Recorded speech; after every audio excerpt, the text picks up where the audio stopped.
എന്റെ പൊന്നര സുഹൃത്തുക്കളെ അവിടുത്തെ ആൾക്കാരൊക്കെ പെട്ടെന്ന് പോയി എനിക്ക് അവിടെ പോലീസുകാരോട് പറയട്ടെ കേട്ടോ. ഒരുപാട് ഒന്നും ആയിട്ട് കുറേ പേര്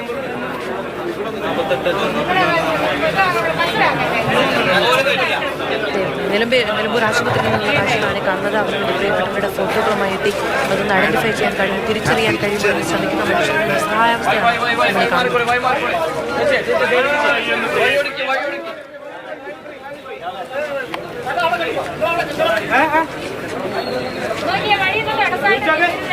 ഇപ്പോഴും പരിക്കേറ്റ ആളുകളെ അവിടേക്ക് എത്തിക്കുന്നുണ്ട്.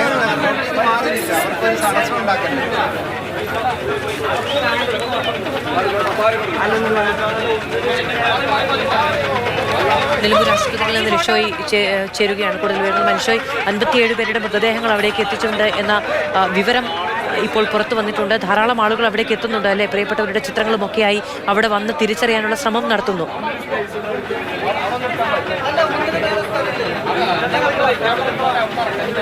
തീർച്ചയായും നിരവധി ആളുകൾ ഇങ്ങോട്ടേക്ക് എത്തുന്നുണ്ട്. ഈ ആളുകളെല്ലാം തന്നെ, അതായത് കാണാതായവരെല്ലാം തന്നെ തിരിച്ചറിയാനായി അവരുടെ ഫോട്ടോകളും മറ്റുമായാണ് എത്തുന്നത്. അവർ ഹെൽപ്പ് ഡെസ്കിലെത്തി ഇത്തരത്തിൽ അവരുടെ ഫോട്ടോകളും മറ്റുമെല്ലാം തന്നെ കാണിച്ച് കൊടുത്ത് അവർ ഇവിടെ ഉണ്ടോ എന്ന് അറിയാനായുള്ളൊരു ശ്രമത്തിലാണ് പലരും. ഇങ്ങനെ ഈ ഒരു അവസ്ഥയിൽ ഉണ്ടാകരുത് എന്നാണ് പലരും ആഗ്രഹിക്കുന്നത് എന്നുള്ളതാണ് മറ്റൊരു പ്രധാനപ്പെട്ട കാര്യം. കാരണം ഇത്രയും വലിയൊരു ദുരന്തത്തിൽ ഇത്രയും ഈ ഒരു രീതിക്ക് ആരും അവരുടെ ഉറ്റവരെ കാണാനായി ആഗ്രഹിക്കുന്നില്ല എന്നുള്ളതാണ് മറ്റൊരു പ്രധാനപ്പെട്ട കാര്യം ആയി ഉള്ളത്. നമുക്ക് പലരുടെയും പലരും അവരുടെ ഉറ്റവരുടെ ഫോട്ടോകൾ ഉൾപ്പെടെയുള്ളവ എല്ലാം തന്നെ കൊണ്ട് കാണിച്ച് ഇവിടെ എത്തുകയാണ്. എന്തായാലും ഈ പോലീസ് ഉദ്യോഗസ്ഥർ ഈ നിലവിൽ ഇവിടെ തിരിച്ചറിഞ്ഞിട്ടുള്ള ആളുകളുടെ പേര് വിവരങ്ങൾ ഉൾപ്പെടെയുള്ള കാര്യങ്ങളെല്ലാം തന്നെ ഇവിടെ ശേഖരിച്ചുകൊണ്ടിരിക്കുകയാണ്.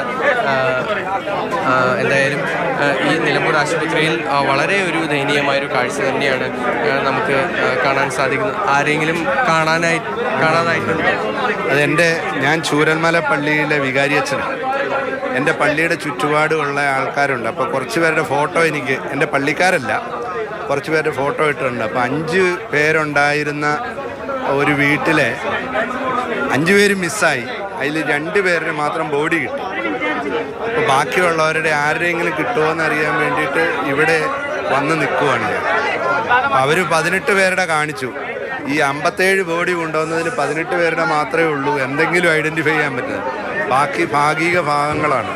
രാവിലെ ബോഡി കിട്ടുന്നിടത്ത് പുഴയിലെ അടുത്ത് ഞാൻ പോയായിരുന്നു. അവിടെയൊക്കെ ഭാഗികമായിട്ടേ കിട്ടുന്നുണ്ടായിരുന്നു. പലരുടെയും വീട്ടുകാർക്ക് പോലും ഐഡന്റിഫൈ ചെയ്യാൻ പറ്റില്ല. വീട്ടുകാർക്കൊന്നും ഐഡന്റിഫൈ ചെയ്യാൻ പറ്റത്തില്ല. കാരണം വീട്ടിൽ ആളില്ല.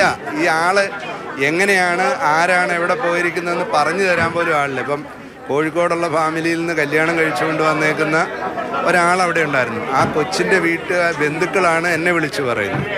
അപ്പോൾ രാവിലെ അമ്മായിമ്മയുടെ ബോഡി കിട്ടി, മരുമകളുടെ വൈകിട്ട് കിട്ടി. ഇനി 3 പേരെ കിട്ടാനുണ്ട്. അപ്പോൾ എനിക്ക് ഫോട്ടോ ഇട്ട് വന്നിരിക്കുന്നു, അത് ഐഡൻറ്റിഫൈ ചെയ്യുന്നുണ്ട്. വേറെ ആളുകൾ വന്നിട്ടുണ്ട്, ഒരുപാട് ആളുകൾ അവിടെ നിന്ന് വരുന്നു, കുറേ ആൾക്കാർ വന്നിട്ടുണ്ട്. പക്ഷെ ആർക്കും ഇത് ഒരെണ്ണം ഐഡൻറ്റിഫൈ ചെയ്യാൻ പറ്റുന്നില്ല. അതുപോലെയാണ് അവസ്ഥ.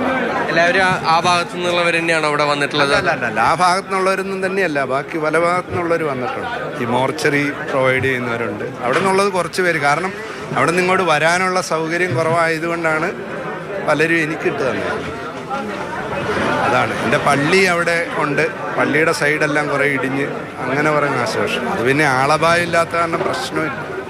ഈ പറഞ്ഞതാണ് മധു കാര്യം. അതായത് ഈ 57 പേരുടെ മൃതദേഹം ഇവിടെ ഉണ്ടെങ്കിലും അതിൽ 18ഓളം പേരുടെ മൃതദേഹം 18ഓളം പേരുടെ മൃതദേഹം മാത്രമാണ് ഇവിടെ ജില്ലാശുപത്രിയിലുള്ളതിൽ തിരിച്ചറിയാൻ കഴിയുന്നത്. അതായത് പലരുടെയും ഈ മൃതദേഹ ഭാഗങ്ങൾ പലതും തിരിച്ചറിയാൻ കഴിയാത്ത അവസ്ഥയിലേക്ക് ആയിട്ടുണ്ട്. അതുകൊണ്ട് തന്നെ അത് പലർക്കും തിരിച്ചറിയാൻ സാധിക്കുന്നില്ല. പിന്നീട് മറ്റൊരു പ്രധാനപ്പെട്ട കാര്യമെന്ന് പറയുന്നത് ഒരേ കുടുംബത്തിലെ തന്നെ, ഒരേ വീട്ടിലെ തന്നെ എല്ലാവരും തന്നെ കാണാതായ ഒരു സന്ദർഭം ഉണ്ടായിട്ടുണ്ട്. അങ്ങനെയാവുമ്പോൾ ഈ കാണാതായവരെ തിരഞ്ഞ് എത്താൻ പോലും ഒരുപക്ഷെ, അല്ലെങ്കിൽ ഇവരെവിടെയാണ് എന്നുള്ള കാര്യത്തിൽ കൃത്യമായൊരു സ്ഥിരീകരണം നൽകാൻ പോലും ആരും ഇല്ലാത്തൊരു അവസ്ഥയുമുണ്ട്. അങ്ങനെ വളരെ വേദനിപ്പിക്കുന്ന, വളരെ ദുഃഖകരമായ ഒരു സ്ഥിതിയാണ് നിലവിൽ നിലമ്പൂർ ആശുപത്രിയിൽ നിന്ന് നമുക്ക് കാണാൻ സാധിക്കുന്നത്. ലിഷോയാണ് നിലമ്പൂർ ആശുപത്രിയിൽ നിന്നുള്ള വിവരങ്ങൾ നൽകിക്കൊണ്ടിരിക്കുന്നത്.